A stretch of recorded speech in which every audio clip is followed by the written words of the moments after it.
આજે વહેલી સવારે 4 વાગ્યાની આસપાસ વડોદરાના કોટંબી સ્ટેડિયમ નજીક એક ગમખ્વાર અકસ્માત સર્જાયો।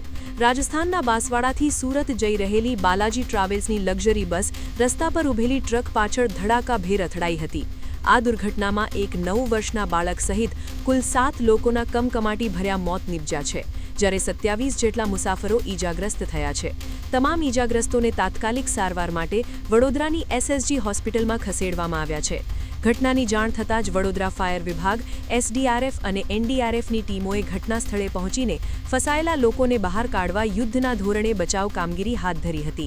ये हादसे की खबर हमारे को 4:40 में मिली थी और हमारी टीम तुरंत यहाँ पर 4 से लेकर 5 मिनट में यहाँ पर पहुँच गई थी। सर, कुल कितनी कैजुअलिटी हुई थी सर?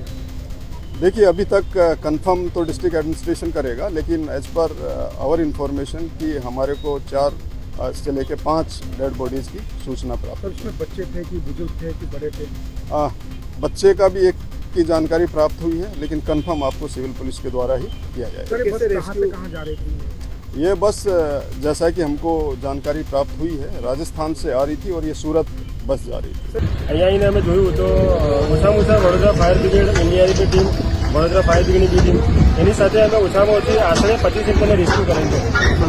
કેટલા લોકોના ડેથ બોડી બહાર કાઢવામાં આવી છે? આપણે એકચ્યુઅલ 5 ડેડ બોડી કાઢેલ છે।